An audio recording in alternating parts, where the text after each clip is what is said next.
Bapak Menteri Perhubungan akhirnya membuka kembali transportasi umum. Keputusan ini tentu mengejutkan, apalagi gelombang wabah COVID-19 ini juga belum reda. Bukankah sangat berbahaya dengan membuka mobilisasi manusia dari satu tempat ke tempat lain, apalagi dari dan zona merah atau yang menerapkan PSBB? Oke, coba kita bahas. Karena ini menarik sekali dan ini hanya pendapat saya saja. Bisa benar, tapi juga bisa salah.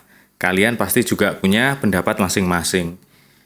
Yang pertama, alasannya adalah untuk menyelamatkan dunia transportasi.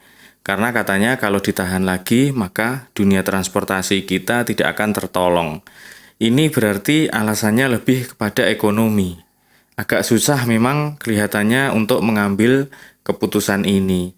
Di satu sisi kita harus mempertahankan ekonomi, tapi di sisi lain kita juga harus berperang dengan penyebaran COVID-19.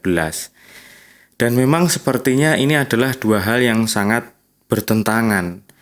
Makanya menimbulkan pro dan kontra.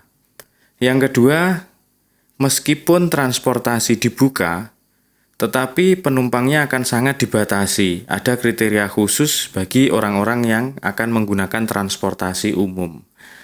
Katanya yang bisa adalah orang-orang yang punya keperluan bisnis yang esensial dan kepentingan yang mendesak.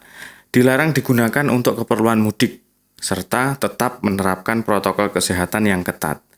Nah, masalahnya, cara kontrolnya ini gimana? Mengingat banyak masyarakat yang masih tidak disiplin menerapkan protokol kesehatan. Apakah dimungkinkan untuk calon penumpang harus dilakukan rapid test terlebih dahulu? Kalau bisa sih, bagus-bagus saja.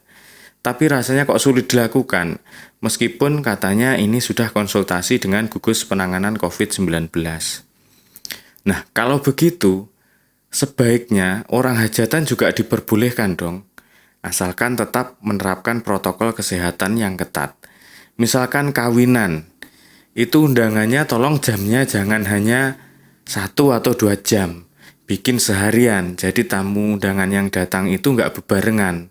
Cek suhu tubuh tamu undangan. Sediakan tempat cuci tangan dan masker kalau perlu, dan makanannya kasih nasi kotak saja, biar dimakan di rumah. Kalau perlu, undang dinas kesehatan untuk rapid test seluruh tamu undangan. Ini kan juga menyelamatkan ekonomi usaha di dunia perteropan.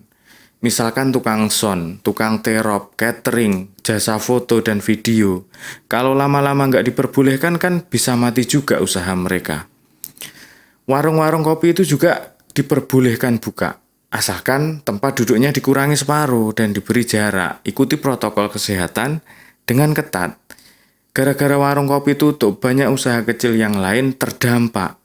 Misalnya usaha nasi bantingan, gorengan, dan lain-lain.